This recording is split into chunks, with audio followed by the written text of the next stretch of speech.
Buenas tardes, licenciado Carranza. Mi nombre es Jorge Hernández y el día de hoy voy a presentar un pequeño video en el que vamos a hacer una crítica de los dos libros Matar un ruiseñor y Ve y pon un centinela, de la autora americana Harper Lee, y luego, que es lo más importante e interesante para mí, hacer una pequeña comparación entre esa figura idílica que representa, por lo menos en el primer libro, Atticus Finch, de un abogado recto, ético y que se basa en la justicia, con la figura que solemos atribuir en un país como Guatemala a los abogados. Para realizar esta comparación vamos a emplear un tercer libro que se titula El abogado de la señora, de un autor guatemalteco llamado Dante Liano, que tenemos por aquí. Y bueno, ya luego de eso podremos sacar ciertas conclusiones o hacernos ciertas preguntas. Pero lo primero y más importante es hablar de qué es Matar a un ruiseñor y Ve y pon un centinela. Estas dos novelas de la autora Harper Lee son una crítica bastante inteligente sobre uno de los grandes problemas que tiene la sociedad norteamericana, y siendo este problema el del racismo estructural. Pues bien, cuando hablamos de racismo estructural en un país como Estados Unidos, estamos hablando realmente de un problema que ha estado a lo largo de toda su historia. Y esto podemos notarlo fácilmente desde el hecho que en sus tiempos coloniales eran una sociedad esclavista, principalmente de mano de obra negra, y que incluso posterior a su independencia esto seguía siendo una práctica habitual, que se llegó a cortar, entre comillas, hasta las guerras de secesión que hubo entre dos bandos, todos del mismo pueblo. Esta es muy bien conocido y es la Guerra Civil Norteamericana. Pues bien, si nos damos cuenta, tanto como antecedente al momento cronológico que se nos pone en estos libros, como mucho después, el tema racial en Estados Unidos ha sido un tema bastante extenso y bastante complicado. Como ya mencioné, está la Guerra Civil Norteamericana, está el movimiento de los Panteras Negras, luego están las manifestaciones de Martin Luther King, o incluso en tiempos más contemporáneos podemos hablar del movimiento de Black Lives Matter, y todos tienen el común denominador que son para reivindicar los derechos y garantías que deben gozar las minorías afrodescendientes en un país como Estados Unidos. Pues bien, este libro se sitúa en su primera parte en los años 30, en la década de los años 30. Entonces estamos en una sociedad rural, un pueblo de nombre ficticio llamado Macon. Pues en esta ciudad podemos identificar fácilmente que se rigen por las costumbres de una sociedad eminentemente conservadora. Como ya mencionamos, es una sociedad rural, hay pocas personas, todos se conocen entre sí, y esto va a definir un poco la dinámica durante el libro. Pues bien, nuestros protagonistas en la historia son básicamente tres miembros de la familia Finch.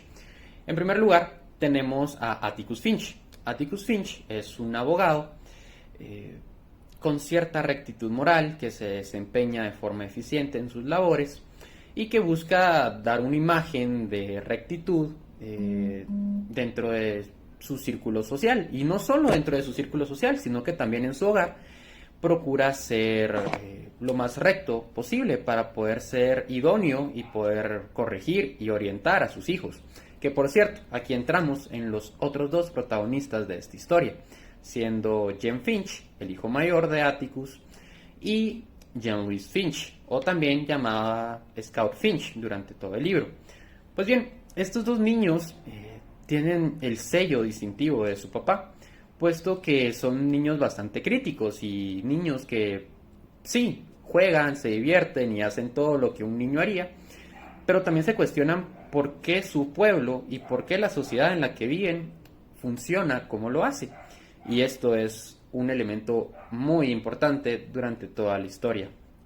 Pues bien, básicamente el libro tiene tres grandes tramas. Una siendo las pequeñas aventuras de niños que tienen Jem y Scout. Le dan un tinte algo infantil, incluso romántico a la historia. Luego tenemos un segundo arco, que a mi criterio es el más interesante y el más importante, que es el de la cuestión racial. Y sucede que una persona negra, llamada Tom Robinson, se le acusa de violar a una mujer pobre, pero una mujer blanca. Y esto era un problema, porque socialmente siempre se le iba a dar la razón a las personas blancas, porque en la sociedad americana de los años 30 y más aún en una sociedad rural en los años 30 del sur de Estados Unidos, existía un racismo muy fuerte y muy arraigado, en el que se consideraba que los negros eran propensos a cometer este tipo de delitos y que evidentemente una mujer blanca no mentiría por un asunto tan delicado. Sin embargo, para efectos de este caso particular, sí es una mentira. Tom Robinson de hecho es inocente y Atticus Finch logra armar toda una defensa legal bastante lógica y coherente con la cual defender a esta persona negra. El problema es que la sociedad no le quiere dar su voto de fe, puesto que esta persona es negra, como ya lo he dicho, y en una sociedad racista pesa más eso que la verdad y la justicia, preceptos que Atticus durante este primer libro manifiesta defender y que en la medida de lo posible él cree en la equidad y los principios de justicia que deben ser impartidos en iguales proporciones a todas las personas, indistintamente de su raza o su color de piel. Pues bien, el libro en este sentido es muy importante y es muy interesante, nos presenta reflexiones dignas de ser contempladas y al final demuestra que hay un problema que es el del racismo estructural, que es el que ya mencioné al inicio del video. Al final de la historia, pese a la gran defensa que monta Atticus Finch, Tom Robinson es enjuiciado y cuando está detenido en prisión intenta escapar, por lo cual le abren fuego contra él y fallece. La historia de matar a un ruiseñor es bastante cruda en este aspecto.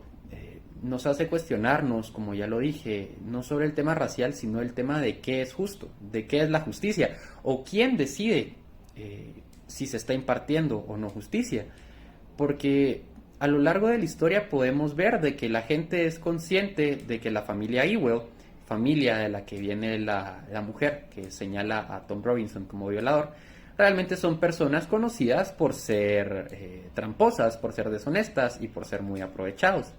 Al final, también de forma tácita, se reconoce que los Ewell están mintiendo, pero aún con eso se condena a Tom Robinson por el simple hecho y por la simple condición de que es una persona de raza negra.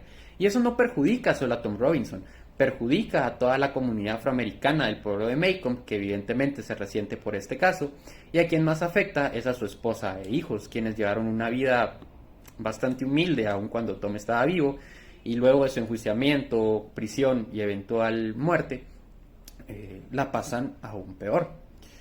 Pues bien, esas a grandes luces es lo que a mi criterio es lo importante a destacar de este libro, todo el apartado racial que está presente.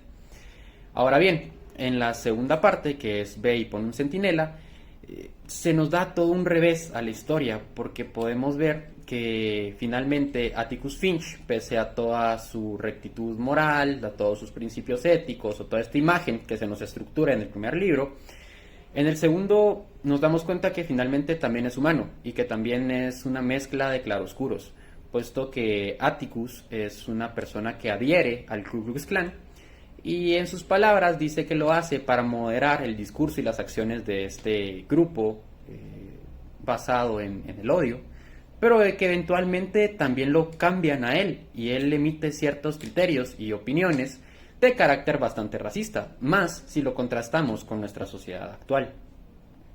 Pues bien, cuando sigue evolucionando la narrativa del segundo libro, que es Ve y pon un centinela, podemos darnos cuenta que el gran eje que tiene esta historia es el conflicto que tiene Jean-Louis Finch, Scout, se le llama ya por su verdadero nombre en este libro la mayoría del tiempo.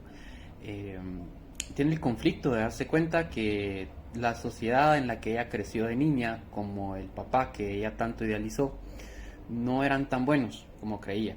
Y como ya mencioné anteriormente, que hay una mezcla de claroscuros en las actitudes y pensamientos de las personas con las que ella creció. Y no solo eso, sino que también puede extenderlo a toda la vida que ha llevado. Se da cuenta de que vive en un país que es profundamente racista, que por un lado dice defender la libertad, pero por el otro sigue teniendo políticas de segregación hacia la raza negra. Y eso es algo que le preocupa y eso es algo que le consterna. Y ese es el eje central del segundo libro, a mi criterio, el que más debería importarnos, y en el que Harper Lee busca sustentar toda esta tesis que nos presenta del problema que representa vivir en una sociedad eminentemente racista y que contradice los valores que dice promulgar y defender a capa y espada. Pues bien, realmente del libro Ve y pon un centinela no dedico tanto tiempo como en Matar a un ruiseñor, puesto que considero que la mayor cantidad de material importante y digno de crítica o reseña se encuentra en este primer libro. El segundo es una extensión del primero, busca darle un tono más maduro a los planteamientos que hizo en el primero, pero no deja de ser eso, una extensión de la primera obra, la que realmente es popular y la que se volvió un clásico de la literatura americana. Mientras que el segundo, de hecho, ni siquiera fue publicado por la autora Harper Lee, de hecho fue publicado hasta hace un par de años de manera póstuma. Y este fue un borrador que ella no quiso publicar, puesto que no le pareció indicado. Y podemos entender por qué no lo hizo. El segundo libro realmente no es tan completo o no incita tantos pensamientos profundos como el primero, a mi criterio. Esa es evidentemente mi opinión. Pues bien, el último punto que quiero abordar y que por cuestiones de tiempo no pretendo extenderlo demasiado, pero me parece interesante analizar, es precisamente esa figura que se nos da como mínimo en el primer libro, como ya dije, del abogado ético y correcto que es Atticus Finch.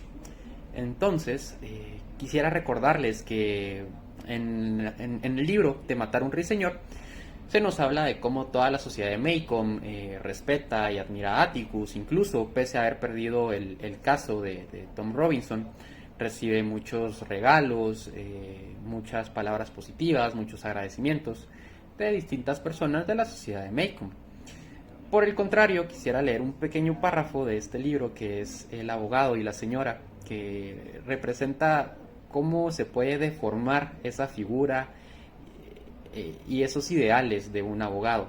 Entonces, por un lado tengamos esa imagen alta de Atticus Finch como el estereotipo, como el arquetipo del abogado ideal, del abogado ético, del abogado en defensa de la justicia. Y por otro lado, escuchemos lo que es Abundio Revolorio López, que es un abogado guatemalteco que trabaja en frente de la municipalidad de la zona 1 de Guatemala. Pues bien, él menciona esto refiriéndose a sí mismo. Mi bufete es una trampa alquilada enfrente de la municipalidad. Vivo de engañar gente que no sabe lo que es un trámite, sobre todo si son campesinos o gente sencilla sin quien por ellos. Entonces convierto cualquier diligencia en un obstáculo imposible. Hasta boletos de ornato he logrado convertir en brillantes casos judiciales. No se diga certificados. Y ya para hablar de cosas mayores, permisos de construcción. Mis tramitadores, que se hacen pasar por empleados oficiales, le dicen al ansioso ciudadano: mire, enfrente está la oficina del licenciado Revolorio, que es una fiera para estas cosas. Al rato están tocando mi puerta. Pues bien, aquí podemos ver que a forma de autobiografía tenemos este personaje ficticio que es Abundo Revolorio, que perfectamente puede representar a muchos abogados del gremio guatemalteco, que va en contra completamente de todas las nociones que tenemos de lo que sería un buen abogado, un Atticus Finch. Entonces me pareció indicado realizar esta como pequeña comparación y preguntarnos, ¿será que el abogado americano es como Atticus o será más bien que es muy parecido a lo que se nos presenta con Abundo Revolorio?